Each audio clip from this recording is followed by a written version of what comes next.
And now to a story of spying and deception emerging from the U.S. Air Force Academy. According to information obtained by the Colorado Springs Gazette, the Air Force's Office of Special Investigations, or the OSI, was running a secret program in which cadets were forced to spy on their classmates to catch suspected drug users and sex offenders. The cadets, who acted as informants, were encouraged to deceive classmates, professors, and commanders while taking photos, wearing recording devices, and filing secret reports. And according to the Gazette, this is something many cadets were bullied into doing. It says the records show OSI uses FBI-style tactics to create informants. Agents interrogate cadets for hours without offering access to a lawyer, threaten them with prosecution, then coerce them into helping OSI in exchange for promises of leniency they don't always keep. One of those cadets was Eric Thomas, who claims he was recruited into the program in 2010, where he essentially became a spy for the OSI and secured several convictions, drug and sexual assault convictions, against his fellow cadets. Eventually, Thomas himself was kicked out of the program when OSI determined he, quote, no longer had access to targets. And documents obtained via Freedom of Information Act request confirm Thomas's story. And given Thomas's history of dealing with infractions as a spy for the OSI, he himself had racked up enough demerits to be kicked out of the Air Force too. And he was, in 2012, just 6 months before graduating. He thought the OSI would defend him at this hearing, but instead he was left hanging. The Air Force had denied such a program existed, but earlier I spoke with the investigative reporter at the Colorado Springs Gazette who broke this story, Dave Phillips, and I first asked him if the Air Force is still sticking to its denial now that this story has been broken open. No, they just came out yesterday and said, yes, we use this program, although they wouldn't say how much or give any details, but they said, you know, it works, we're allowed to use it, and they defended it. So one of the things that really struck me about it, that using informants at the Air Force Academy, is the Academy takes its honor code very seriously. They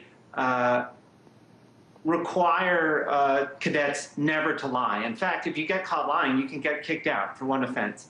But at the same time, this program pretty much requires some cadets to lie. And I tried to get them to speak about that seeming contradiction, and so far no one's really discussed it with me.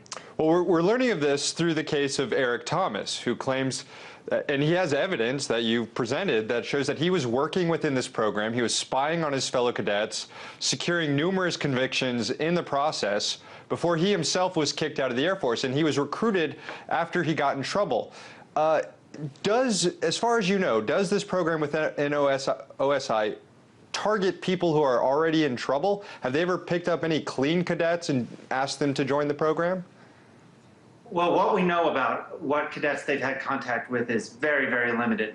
But generally speaking, how these programs work, and these programs are used in other places, not just at the Air Force, although using them in colleges is extremely rare. What we know is that, yeah, you might get picked up for some sort of small misconduct, and then law enforcement would try and leverage that and say, look, we'll make this go away if you work for us.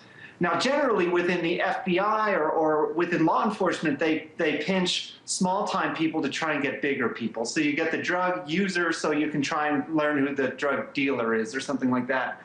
In the case of the Academy, that didn't necessarily seem to happen. It seemed as if when they created informants, they were looking for any kind of misconduct, no matter how small.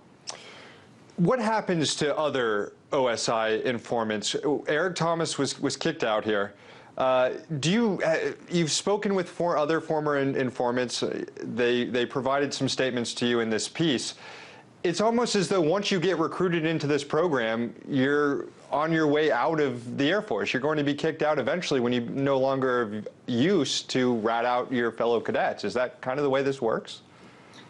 You know, honestly, we don't know how it works. What we do know is we have a few, a very limited number of examples. Within those examples, 3 of the 5 I know of were kicked out for their actions. One went on and sort of dropped out of the program, became an officer, wants nothing to do with it. Another went and worked for, now works for OSI. So I think there's a range of things that can happen, but there's a lot of risks involved when you're an informant, by nature, you're running with a bad crowd. A lot of unintended things can happen. And so I wouldn't be surprised if it's a typical outcome that these guys get into more trouble and are eventually expelled. You brought up in your story kind of a backstory in the Air Force in which they were dealing with all these allegations of drug use in the early 2000s, which might have been the nexus of this, or the origin of this sort of informant program out of the OSI. As far as you can tell, is this exclusive to the Air Force? Can we assume that other branches of the military have similar programs in place as well?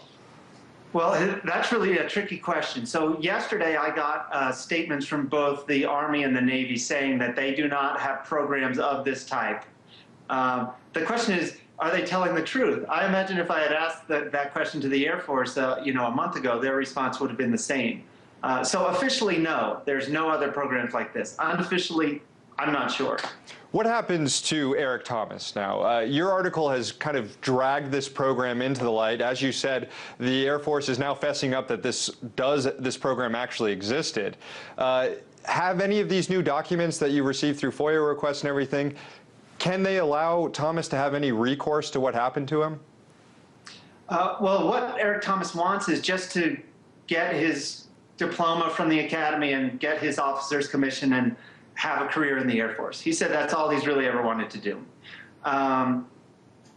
Will that happen now that all this has come out is totally unclear. Right now, the Air Force's response to our reporting has been to say that Cadet Thomas was a cadet with a long history of misconduct, that all of his misconduct happened before he was an informant, and that therefore they were totally justified in what they did. Now, my reporting I believe contradicts what they're saying, but right now they're not conceding to any of those points. Yeah, it'll be interesting to see what more comes out of this reporting here. Dave Phillips, investigative reporter at the Gazette. Thank you so much. Thanks for having me.